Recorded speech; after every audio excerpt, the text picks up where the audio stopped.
vamos a ver el funcionalismo de Durkheim.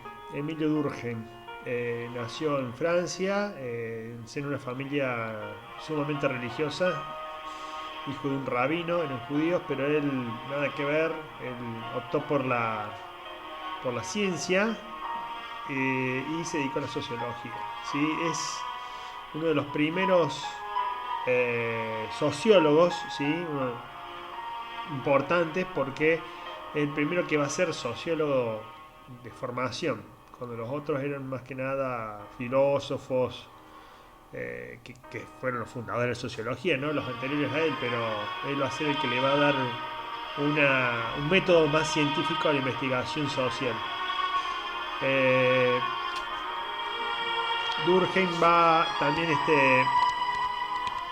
a, a establecer la estadística en las ciencias sociales, ¿sí?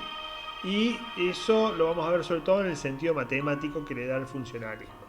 Bien, acá está la calipera de Don Durkheim, ¿sí? Bueno, como podrán ver, he tomado el cuadro de Luna y Coronel porque me pareció el más bonito de todos para hacer este trabajo y bueno, lo he tomado, lo he dividido en dos partes para hacer diapositivas, pero bueno, agradezco la colaboración de ellos y el aporte de ellos a este PowerPoint y a esta presentación. Bueno, el sentido matemático, como lo ven acá, hace referencia a la relación entre dos elementos, ¿sí? Que son, como ellos lo pusieron acá, elemento 1 y elemento 2, más abajo ponen variables independientes y variables independientes. En realidad pueden ser más elementos, ¿sí? No solamente dos. Pero bueno, lo que plantea Durkheim y cómo lo aplica esto es con el estudio del suicidio, ¿sí? Donde él va a investigar por qué la gente se suicida en Francia, sobre todo. Va a averiguar, digamos, cómo es la constitución social del individuo que se suicida. Y también la preocupación está dada porque el suicidio, si bien tiene un componente psicológico, ¿sí? Cuando se convierte en un fenómeno que no es de una sola persona, sino que se traslada a muchas personas, ya deja de ser solamente psicológico y pasa a ser sociológico.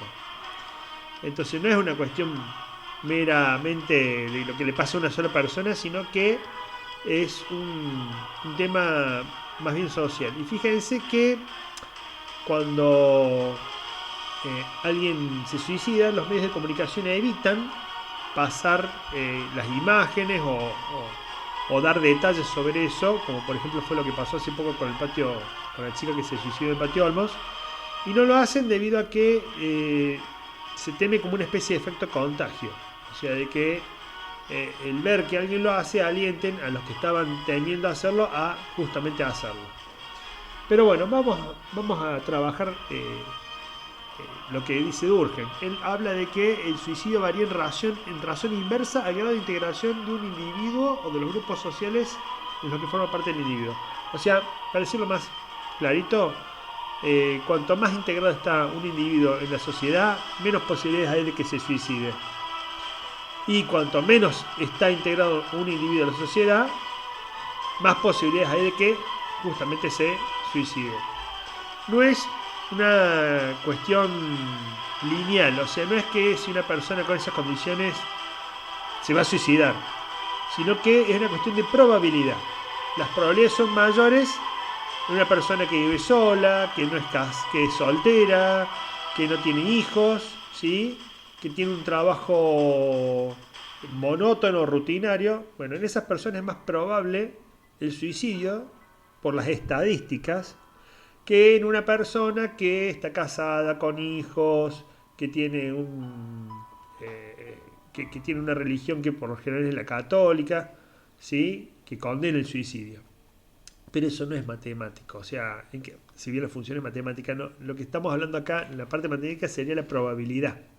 No significa que una persona casada con hijos como un buen trabajo se suicide. Puede pasar eso, pero es menos probable que pase que una persona que reúne las otras condiciones, ¿sí?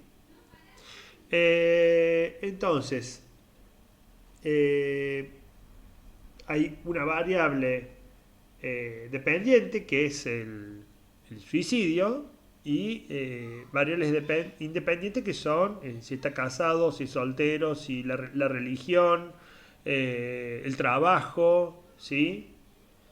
¿Se entendió? Bueno, si no entienden no me pueden contestar, pero cualquier cosa lo mandan como comentario que es lo que no se entendió. Bueno, acá yo puse unas imágenes, ¿sí? Que tienen que ver con el suicidio, ¿sí? Hay una serie que salió en Netflix, se llamaba 13 razones por qué. Una de las cosas que se habían dicho es que con la serie habían aumentado los casos de suicidio. Bueno, eso yo la verdad no hay una estadística oficial respecto a eso. Sería medio tonto adjudicarle a un programa de televisión los motivos, ¿sí? Pero bueno, es lo que corrió, fue un rumor.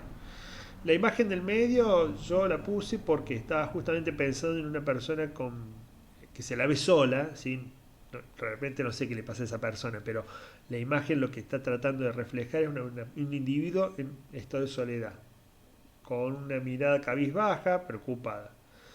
¿Sí? Y la otra mirada es, no sé, no creo que se pueda ver claramente, pero es una, un- no es el hombre invisible, sino que se ven como pájaros que se vuelan. ¿Sí? Bien, vamos a pasar al sentido biológico. En el sentido biológico se le llama función a la contribución que aporta un elemento a la organización o a la acción del conjunto del que forma parte. ¿Sí? Y ahí los chicos pusieron en familia, se estudia en sociología, familia, mantenimiento, no sé por qué pusieron mantenimiento, actividad social, contribución a la organización y función socializadora. Vamos a aclarar esto que por ahí no se entiende. ¿A qué se hace referencia con el sentido biológico? Se hace referencia principalmente a que la sociedad funciona como un organismo. ¿Sí? Puede ser visto de dos maneras, o como un cuerpo, ¿sí? Supongamos que es el cuerpo humano, entonces las distintas instituciones que conforman la sociedad son sus órganos. ¿Sí?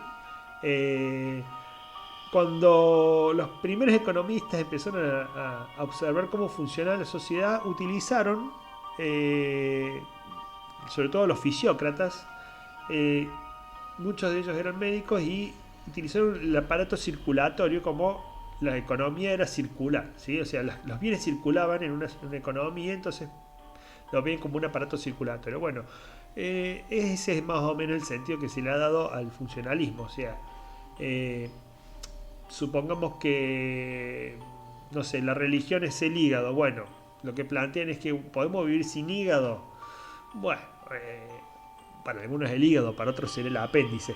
Pero bueno, eh, lo cierto es que lo ve a la sociedad como un conjunto de órganos donde cada uno cumple una función.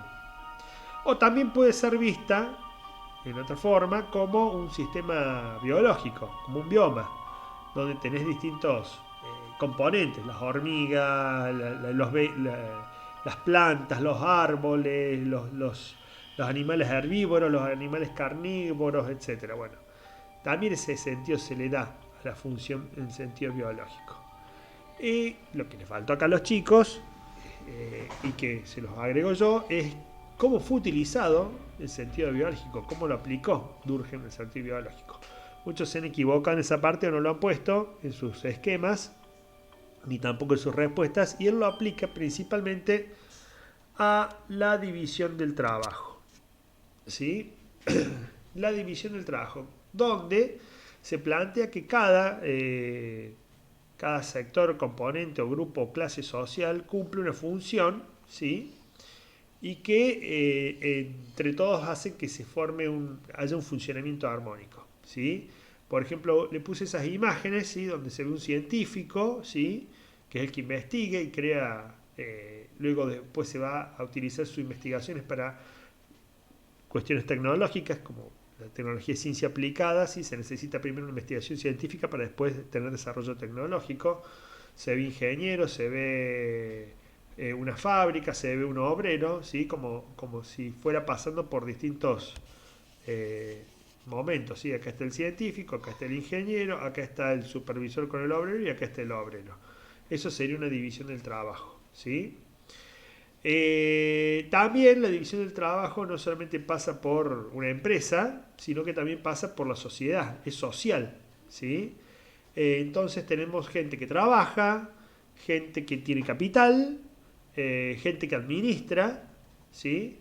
Y también se ve en nuestras sociedades, ¿sí? La división del trabajo también se daba entre el hombre y la mujer, ¿sí?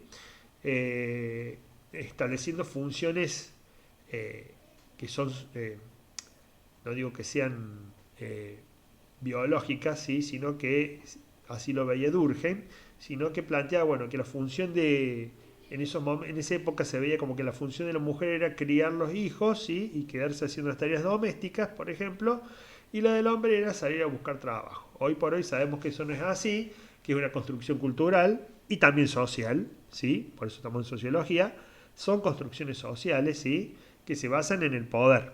Entonces, a medida que la mujer fue eh, en cierta forma equilibrando o recuperando poder, ¿sí? Esa visión de la mujer como la que se quedaba en la casa criando a los hijos y haciendo las tareas domésticas se fue perdiendo y hoy se ve más mujeres trabajando, ¿sí? La mayoría de las mujeres trabajan y no se ve lo que no se ve tanto es la crianza compartida de los hijos, pero sí se da cada vez de a poco, pero cada vez más la crianza compartida de los hijos, ¿sí? Entonces tenemos división social dentro de la familia, división social del trabajo entre clases sociales, ¿sí? Y dentro de una misma empresa. A eso hace referencia el sentido biológico de la división social del trabajo. Como todo funcionalista, ¿sí? Piensan que ese modelo de división social del trabajo es armónico. Si lo ven como algo biológico, el funcionamiento es armónico. Todo anda bárbaro, todo anda perfecto, porque así funciona la naturaleza y así funciona el cuerpo del hombre. Y que si hay un problema, se debe resolver, ¿sí? De esa forma armónica. Este tipo de visión después planteaba que los conflictos sociales o quienes alentaban los conflictos sociales eran como enfermedades que habían que extirpar. Entonces por ahí eso fue más adelante tomado por ideologías totalitarias que planteaban de que bueno, a los que arman quilombo los eliminamos. Pero no era esa la idea original de Durkheim, por supuesto, pero sí veía como que todas las resoluciones, todo se solucionaba de forma pacífica y se equilibraba de forma armónica. Que después vamos a ver con otros autores que no están así, que la sociedad es más bien conflictiva. Bueno, chicos, esto ha sido todo. Acá les dejo los autores del trabajo y de la música. Y bueno, me despido de ustedes, ¿sí?